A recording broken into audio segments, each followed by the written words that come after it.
What is up, you guys? So chalk up another win for the University of Hawaii men's basketball team as they came through with a giant win at UC Davis, 77-73. I'm going to get into that in a little bit, but first off, guys, remember, subscribe if you think that I'm worth listening to, or if you just want to see some more of my games.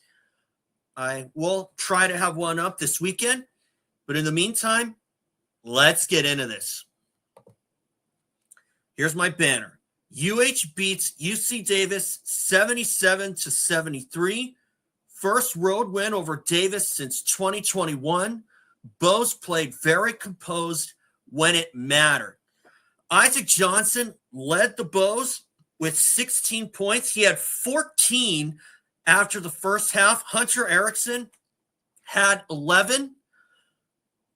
And Isaac Johnson may have been held to only 2 points, but he didn't score those points until about 17 seconds left in the second half. And they were both from the free throw line. And as for UC Davis, they were led by Marcus Wilson. He had 25.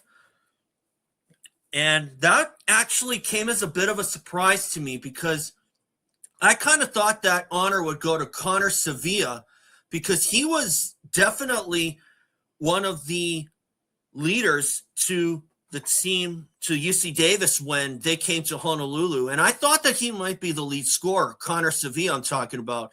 But instead, UH held him to just 11, which is probably lower than his average, which is a good thing too. Because the way that UH played, they proved that they got a similar competitive style with UC Davis. But a lot of the time, UC Davis came out on top, especially on the road, or particularly on the road, I should say, because the last time UH beat Davis on the road was 2021, but the last time that the University of Hawaii swept UC Davis was 2020. And I remember that season really well because both of those games came on game-winning triples from Eddie Stansberry in Honolulu and Samuta Avea in Davis. And fortunately, UH came away the winners then, and they had to really scrap and claw and fight their way back. They didn't succumb themselves to an early deficit and be forced to play catch-up until the very end. That's what I really liked about this team. They were really composed, and they did not let any run from UC Davis completely ruined them. Because in the past, anytime Davis got out front, they always would go on a run, or at least one or two runs with guys like Elijah Pepper and T.Y. Johnson anchoring that run to ultimately send UH home the losers, or at least put them behind the 8 ball. I was really glad to see that they were able to get on a run early, UH I'm talking about, and they took the lead for good in the first half, and they pulled it out to as many as 14 overall, or 13 or 14. And fortunately, they took a 12-point lead by halftime, but that was enough for UH to hold on to the win 77-73. The fact that they were able to hold on and keep their composure certainly speaks a lot of volumes that they have that balance to be able to beat some of these teams at their place, especially those where they didn't have too much luck against. And Davis was one of those teams. They didn't do it against Santa Barbara, though. They almost did it against UC Irvine. But the fact that they were able to compete with Irvine at their place certainly spoke a lot of volumes that they could have won that game and could certainly have swept UC Irvine if some breaks came their way. And they did get one in regulation then, but unfortunately, it seemed like UH was gassed by the time overtime began at Irvine. This one didn't go to overtime against Davis, but this could have been a train wreck because despite they did have a 12-point lead by halftime, they almost gave it up because Davis made quite a bit of pushes. But fortunately, UH answered the bell. They did not fall apart, and they were able to keep their lead above 2 possessions for the rest of the way. So that's why I would give this game an A grade, because they were able to keep their composure and be able to keep the lead.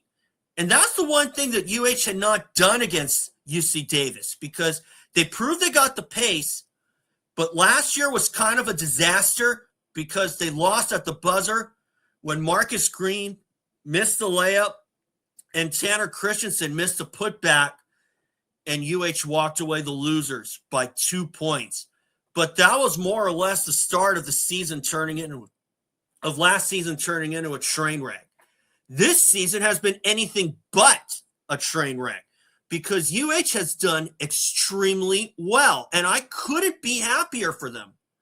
And to top it all off, this win over UC Davis is win number 20 for the UH men's basketball team. And this is the 3rd time in the last 4 seasons that UH has won 20 games or more. Are they going to get to 30? I don't know. I sure hope so. But they need to keep playing hard. And I'll tell you this, if there was one game to lose, Cal Poly may have been the one. Because although they did not play particularly well against Cal Poly, they were able to hit the reset button and get back on a win streak. And that tells me that win against UC Santa Barbara was definitely no fluke. Now, the one guy that I was thinking would have a better game than he did was Isaiah Kerr. After 17 against UC Santa Barbara, I kind of thought that Kerr would have some better numbers. I don't think he played terribly. I mean, he only had 2 points and a rebound. But Isaiah certainly did some good to help this team out defensive-wise and do things that don't show up on the stat sheet. Because although scoring and rebounds, they may speak some volumes, but what you do that don't show on the stat sheet speaks just as much volumes. And although I didn't watch the game because it was on ESPN+, I like to think that Isaiah Kerr did himself a lot of good to help the team out in his own way. Now, that was the only guy that I thought would have a better performance. And obviously, with Aaron Hunkin-Clater out for the season with the turf toe injury, Hunter Erickson has certainly stepped up at the point position. And I have to admit that Isaiah Kerr would make a decent point guard as well if he has some point guard experience, as would Dre Bullock. And Dre, I thought, did really good as well. His numbers were really good. 4 points, 4 rebounds. Although it may not sound like a lot, the things that he did on the court can't be matched. And it wasn't an outright blowout or breakout game for Dre Bullock. But I do think that everybody who stepped on the court contributed big time, to say the least. So UH will conclude their final road trip with a game at Cal State Fullerton. This is UH's last chance to get a road sweep. And coming into this game, I thought UH had no excuse to do no worse than a split. If they were going to get 2 road wins, this is the one to do it. Because these are 2 teams you beat in the first week of Big West play. And now that you got that win over Davis, you can go into Cal State Fullerton, maybe with a little less pressure on your shoulders. And you can also have a good chance to get a season sweep over Cal State Fullerton once again. And I definitely hope that they can, because they swept Fullerton last season. They split with them the year before. But at the time, when they opened up the season, UH was still finding themselves after kind of a lethargic performance in the Diamond Head Classic in 2023-24. But still, the way UH played, I would not put it past them to get this road sweep. If they don't, at least they split. Because if you at least split on the road, you've got a formula for a successful Big West Conference season. And if they can win at Fullerton, they've won the last 2 meetings at Cal State Fullerton's Titan Gym. So what's 3 in a row? I sure hope that they can pull it off. As far as favorites go, I don't expect Cal State Fullerton to go down without a fight. So I am putting UH as, I would say, 4-point favorites. It's not going to be easy with guys like Landon Seaman and a few others. But still, I think UH can take them. And if they can prove they got the pace, I don't see any reason that UH should come away on this final road trip with 2 wins.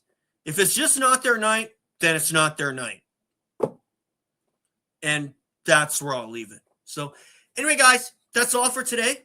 And remember, subscribe. I'll see you all for that recap after Cal State Fullerton. And I do also have to do my recap of the Dallas Supercross or Arlington Supercross.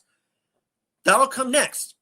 So thanks, guys. Subscribe. Go Bows. See you all again.